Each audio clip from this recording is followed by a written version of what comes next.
Motong nain ang utana, sir, kung lagi ito nga akong fiber dito, usara na ito ka-core. Usara ka-core ang dadagan ba? Kung ang imong communication is usara, usually duha man na, di ba? Kaya naman duha. TXRX ba yan na? So mo na ang imong communication is broadband na. Pero kung usala na siya, mo na baseband ang ginatawag na ito, baseband. Mura kag-communicate, mura walkie-talkie ko, sir. Sa ako na Sulti sa ko, Yes, sir. minaw sa ka dito. Kunya, Mabuhay ka. umuwi ko, bako ka karesibo. O, kung magdugan ng pindot, tingnan mo isinabot, baseband na siya. Pero nasa ko nga bantayan siya, parehan yung span bridge. O, Double core lang igamit, pero actually ako sa ka linya, wala lang igamit. Ako sa na ilang splice. kung saan na nag-splice. Ako sa na nilagi. Batalan sa butterfly, Oo. selpak mo na. Okay naman na siya kasi although baseband ang communications, pero kay tungkol sa kakusog ba, dili na lang siya nato manotice Okay. sa atong kuan. Pero theoretically, sa mga engineer sana, o kuan kita siya, nagklaro kita sa silang mind na we are communicating on a single way lang ba? Baseband lang siya ba? So, tinan mo lang, ang yun. Kanya, okay, kinimon nila itong UTP ball, kama tayo coverage. Nagaling ng UTP stands for ganyan, mga category 5 table ba? Cat 5 yun, Cat 5 category 5 enhancer ha? Category 5 enhanced UTP. Unshielded twisted pair. Nasa tayo Cat 5E nga FTP. Foiled twisted pair na siya. Cat 5E. Kanang SFTP yung sa man. Mas mahal na nito. Ginagamit niya sa usually for industrial mo, sir. Kanang nag-layout mong cabling na naamo sa mga daghan kahit mga engine sa ilawang ba. Under sa basement or sa elevator shaft. So, daghan kahit mga machine na mo generate of electromagnetic interference ba. Para hindi kasulod ang interference mong cabling. Yes, so shielded, foiled, twisted pair niya siya. Kunya, naka-difference sa Cat 5, 6, Cat 6 foot, Cat 6. Hindi yung ginatawag na concert. Kiling spline ba? Kabantay mo niyo? Ano dahil kayo na-terminate ng Cat 6? Hindi yung spline ba? Spline ko lang. So, putlog sa tanin mo pero okay, shielded. Same color ya, kung standard mo ng color.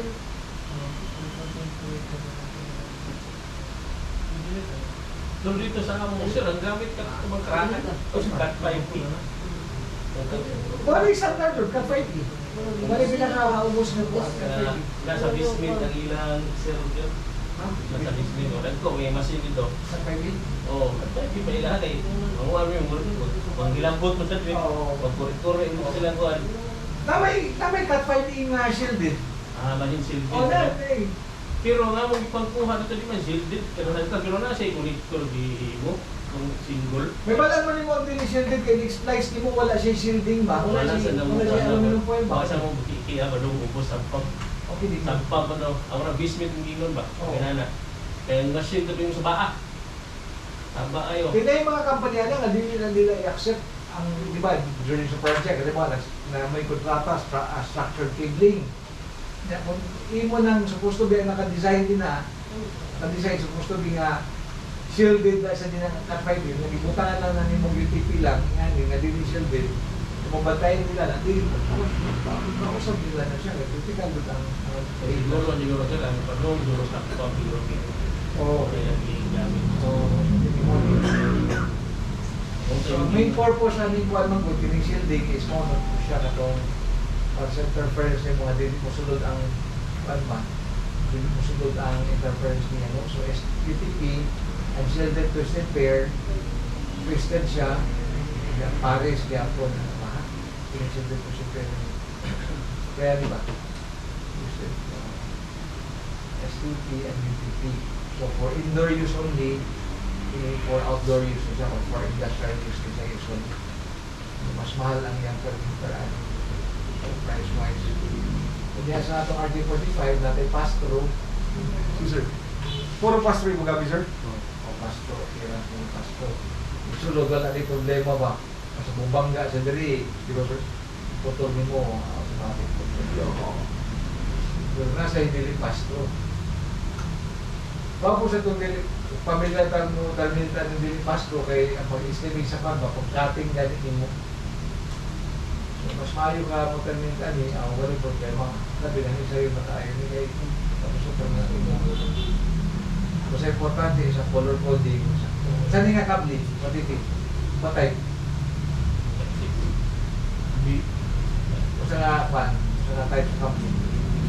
Sa terminator, sa terminations niya ba? Straight from B. Okay, straight from B. Tingnan naman sir. Orange mo. Mamaling mong pin 1, pin 1, manig siya pin 1. So white orange, o nasugod siya ha? White orange, orange green. So, ano siya? Manong mag-wonder ba, ilang kabli, magkanaon nila, yung pata man sa kabli dito. Diba sir? Mas mga, pamatay ka na ito, pata ng kabli. Data na to siya. Data na 1, 2, 3, 6 na siya. 1, 2,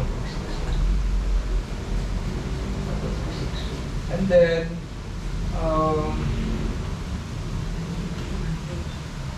okay, so nasa Thailand cable tester, ang gamitan, anong test na to. Isa na idea sa pag-test sa straight through A o B, kung sa mga LED indicators niya din.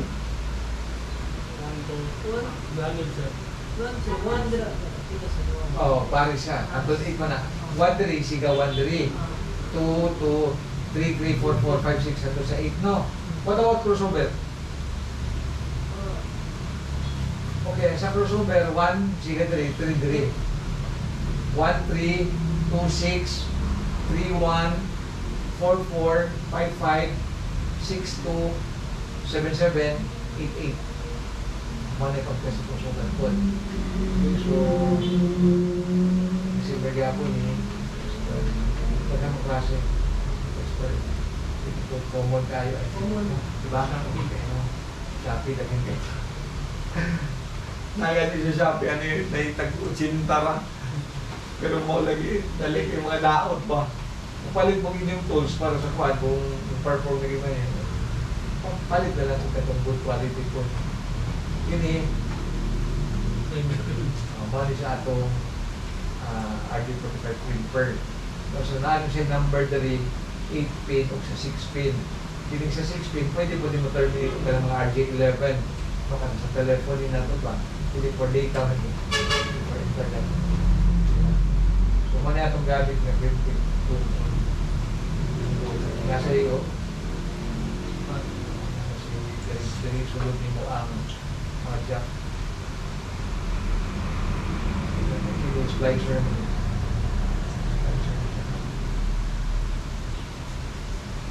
Okay, siguro. Then mo una ka-terminate ani. 55, 63. Maximum length 100 meters na, 100 meters. Maximum length sa UTP. Sige. Sir, na-complete din sir, hindi ba? Hindi na-complete din. I-jerk pa kayo baba dito, pakilagay dito. Oh, pagkuha mo tag 3 meters, 3 meters. Ibaba mo muna yung karton.